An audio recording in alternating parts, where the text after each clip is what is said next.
সংক্ষিপ্ত পরিসরে রাসূল সাল্লাল্লাহু আলাইহি ওয়াসাল্লামের জীবনী থেকে আমরা কিছু লাইফ লেসন নিয়ে আসবো। আমরা কি শিখতে পারি রাসূল সাল্লাল্লাহু আলাইহি ওয়াসাল্লামের জীবনী থেকে। প্রথম যেই লেসনটা আমরা উল্লেখ করতে চাই সেটা হচ্ছে রাসূল সাল্লাল্লাহু আলাইহি ওয়াসাল্লাম খুব বড় মনের মানসিকতার অধিকারী ছিলেন, বড় হৃদয়ের অধিকারী ছিলেন। তিনি সবার জন্য ছিলেন। He use to think beyond the narrow borders. কখনো ন্যারো মাইন্ডেড ছিলেন। উনি সবাইকে অ্যাকোমোডেট করতে চাইতেন। তিনি আলামিন, বিশ্ববাসীর জন্য রহমত। He is for all and his teaching is for all. দ্বিতীয় যে শিক্ষাটা আমরা পাই সেটা হচ্ছে রাসূল সাল্লাল্লাহু আলাইহি ওয়াসাল্লাম সবসময় সংঘবদ্ধ জীবন যাপন করেছেন। আমরা যদি দেখি মক্কাতে সংঘবদ্ধ, মদিনাতে সংঘবদ্ধ, যেখানে তিনি ছিলেন সংঘবদ্ধ ছিলেন। এবং আমরা যেন ইউনাইটেড থাকি, কোরআনের শিক্ষাটা তিনি বারবার বলেছেন, ওয়ালা তাফাররাকু, তোমরা বিচ্ছিন্ন হয়ো না, তোমরা আলাদা হয়ে জীবন যাপন করো না, বরং তোমরা সংঘবদ্ধ জীবন যাপন করো। 3 নাম্বার যে শিক্ষাটি আমরা পাই রাসূল সাল্লাল্লাহু আলাইহি ওয়াসাল্লামের জীবনী থেকে সেটা হচ্ছে তিনি পিস লাভার ছিলেন, শান্তিকামী। কখনো সংঘাতে সহজে বিরোধে জড়াতে চাইতেন না। সবসময় শান্তি প্রতিষ্ঠায় তিনি অগ্রগামী ছিলেন। আমরা যদি দেখি যে কুরাইশদের সাথেও কিন্তু তিনি পিস ট্রিটি করেছেন, শান্তি চুক্তি। সাহাবারা রাজি হচ্ছিলেন না, কিন্তু তিনি করেছেন। মদিনায় এসে তিনি মদিনা চার্টার করেছেন, মদিনা সনদ করেছেন, ইহুদিদের সাথে একসাথে থেকেছেন। কিন্তু মদিনা সনদ ভঙ্গ হয়েছে যখন তারা বিশ্বাসঘাতকতা করেছে। তার মানে তিনি সবসময় শান্তির পক্ষে ছিলেন। তো আমরা যারা নবীজির উম্মত বলে নিজেদেরকে দাবি করি, আমরা যেন সবসময় শান্তিকামী হই, আমরা যেন শান্তির পক্ষে থাকি, এটা আমাদের জন্য শিক্ষা। 4 নাম্বার যে শিক্ষাটি আমরা পাই সেটা হচ্ছে he was the flag bearer of justice. ন্যায় যেখানে, সত্য যেখানে, ইনসাফ যেখানে, জাস্টিস যেখানে, তিনি সেখানে। তার প্রমাণ আমরা দেখি 20 বছর বয়সে তিনি যখন যুবক, তখন তিনি হেলফুল ফুজুল নামে যুব সংঘ করেছেন। উদ্দেশ্য কি ছিল? মাআল মাজলুম দিদ্দাল জালিম। আমরা সবসময় মাজলুমের পক্ষে থাকবো, জালেমের বিরুদ্ধে। কোনো জালেম যেন কোনো ব্যবসায়ীকে, ভিনদেশীকে, কাউকে যেন ঠকাতে না পারে। মাজলুমের পক্ষে লড়বার জন্য তিনি এটা করেছেন। তার মানে ইনসাফ, জাস্টিস, ন্যায় পরায়ণতার পক্ষে তিনি সবসময় কাজ করেছেন। আমরা যেন সবসময় ন্যায় পরায়ণতার পক্ষে থাকি, এটাই আমাদের জন্য শিক্ষা। 5 নাম্বার যে ব্যাপারটা আমরা দেখি যে রাসূল সাল্লাল্লাহু আলাইহি ওয়াসাল্লামের পুরো জীবনীটা যদি আপনারা খেয়াল করেন, সবসময় রাসূল সাল্লাল্লাহু আলাইহি ওয়াসাল্লাম একটা স্ট্রাগলের মধ্য দিয়ে গিয়েছেন। তিনি আল্লাহর নবী, শুধু নবী নয়, শ্রেষ্ঠ নবী, আল্লাহর হাবিব। তার কাছে কোরআন নাজিল হয়েছে, তার কাছে ওহী আসতো, আল্লাহর সরাসরি সাহায্য তিনি পেয়েছেন, আল্লাহর সাথে কথা বলতেন। তারপরও তার জীবন কিন্তু স্ট্রাগল মুক্ত ছিল না। সবসময় তিনি স্ট্রাগলের মধ্য দিয়েছিলেন।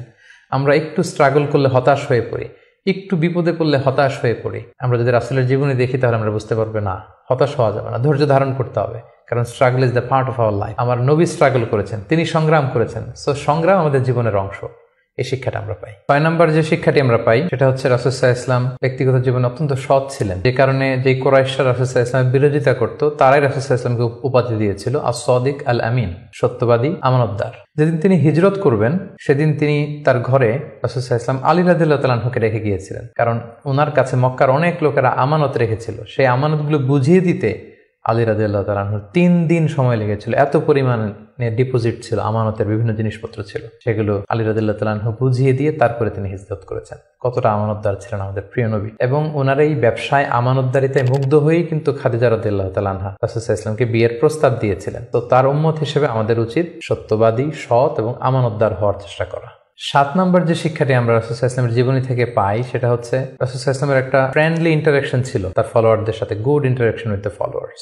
আমাদের অনেক লিডারদের মধ্যে একটা বসি ভাব থাকে যে আমি সব জানি, আমার ফলোয়াররা কিছুই জানে না, আমার টিমের লোকেরা কিছুই জানে না। না, রাসূল সাল্লাল্লাহু আলাইহি ওয়াসাল্লাম এটা করতেন না। কারোর কাছ থেকে কোনো ভালো কনসালটেশন, কোনো পরামর্শ আসলে পলিসি মেকিং এ তাদের কথাও তিনি রাখতেন। সুবহানাল্লাহ, এটা একটা গুড লিডারের বৈশিষ্ট্য। 8 নাম্বার যে শিক্ষাটা আমরা পাই সেটা হচ্ছে রাসূল সাল্লাল্লাহু আলাইহি ওয়াসাল্লাম হেভিলি ফোকাসড ছিলেন তার মিশনে। সেই যে মক্কায় তিনি তাওহীদের বাণী প্রচার করতে শুরু করেছেন, রিসালাতের বাণী প্রচার করতে শুরু করেছেন, আখিরাতের কথা মানুষকে প্রচার করতে শুরু করেছেন। তার যে দাওয়াতের ফোকাস, এই ফোকাস থেকে কোনো প্রলোভন, কোনো লোভ, কোনো স্ট্রাগল, কোনো বিপদ রাসূল সাল্লাল্লাহু আলাইহি ওয়াসাল্লামকে এক চুল পরিমাণ নাড়াতে পারেনি। আমরা যদি জীবনে সফল হতে চাই আমাদের ফোকাস ঠিক রাখতে হবে। ফোকাস থেকে আমরা নড়ে গেলে কিন্তু আমরা সফলতার দেখা পাবো না।